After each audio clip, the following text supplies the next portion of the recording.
শুরুতে একটা কথা বলি, এই ছোট ছোট পাখিগুলো দেখতে যতটা না সাধারণ, আসলে তারা ততটাই অসাধারণ। এখন আমি এই কথাটা কেন বললাম, এটা বোঝার জন্য আপনাকে পুরোটা ভিডিও দেখতে হবে। আশা করছি ভিডিওটা আপনি শেষ পর্যন্ত দেখবেন, তাহলে আপনারা নিজেরাই বুঝে যাবেন এই পাখিগুলো আসলে কেন এতটা অসাধারণ।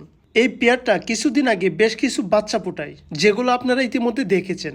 কিন্তু এখানে একটা সমস্যা ছিল, এতগুলো বাচ্চার মধ্যে আমরা শেষ পর্যন্ত মাত্র 3টা বাচ্চাই বাঁচিয়ে রাখতে পেরেছি, আর বাকি বাচ্চাগুলো বিভিন্ন কারণে মারা যায়, যেটা আপনারা ইতিমধ্যে দেখেছেন।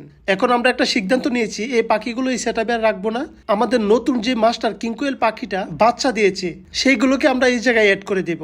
মানে ওদেরকে এখান থেকে ট্রান্সফার করে উঠে নিব, আর মাস্টার পেয়ারটাকে নতুন সেটআপে ছেড়ে দিব। কারণ এইগুলোর সাথে অনেকগুলো বাচ্চা, যেগুলো এই সেটআপে দেখতে বেশ সুন্দর লাগবে। আর এই সিদ্ধান্তটা নেওয়া হয়েছে শুধু আপনাদের জন্যই, যেন আপনারা এই পাখিদের আসল সৌন্দর্য দেখতে পারেন। কোয়েল প্রজাতির মধ্যে সবচেয়ে ছোট পাখি হয়েছে কিংকোয়েল পাখি। আর এই ছোট কিংকোয়েল পাখিগুলো যখন এতগুলো বাচ্চা নিয়ে সেটআপে ঘুরবে, তখন এটা দেখতে কতটা ভালো লাগবে আশা করি আপনারা এই ভিডিওটা দেখলেই বুঝতে পারবেন। আর দেখেন ওরা এই সেটআপটা কতটা পছন্দ করছে। বিশ্বাস করেন, ওদের এই আচরণটা দেখে মনে হচ্ছে ওরা যেন একটা নতুন পৃথিবী পেয়েছে।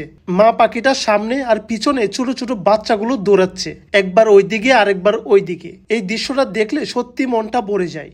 আপনি খেয়াল করলে হয়তো দেখবেন ওরা শুধু ঘুরে বেড়াচ্ছে না, ওরা এই নতুন সেটআপটা একদম ফুল এনজয় করতেছে। মাটিতে টুকুর দিচ্ছে, ছোট ছোট পা দিয়ে দৌড়াচ্ছে, আর মাঝে মাঝে মায়ের ডাকে আবার কাছে চলে আসছে। এই জিনিসগুলো ভিডিওতে যতটা সুন্দর লাগে, সামনাসামনি দেখতে তার থেকেও বেশি শান্তি লাগে। আসলে সত্যি কথা বলতে, মানুষ এখন কত কিছুতেই শান্তি খুঁজে, কিন্তু আমি শান্তি পাই এই ছোট ছোট মুহূর্তগুলোতে।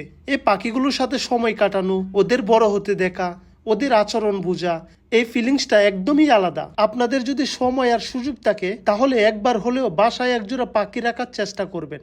দেখবেন আপনার মনটা অন্যরকম একটা ভালো লাগায় ভরে যাবে। এই ছোট ছোট পাখিগুলো কোনো কথা না বললেও মানুষকে কতটা খুশি দিতে পারে, তা না দেখলে বিশ্বাস করতে পারবেন না। আর শেষের দিকে শুধু একটা কথাই বলবো, প্রতিটা মানুষের অধিকার আছে নিজের মতো করে ভালো থাকার। কেউ হয়তো ঘুরে বেরিয়ে শান্তি পায়, কেউ আবার গান শুনে, আর আমি এই ছোট ছোট পাখিগুলোর মাঝে শান্তি খুঁজে পাই। দেখুন না কি সুন্দর করে মা আর বাচ্চাগুলো একসাথে ঘুরে বেড়াচ্ছে।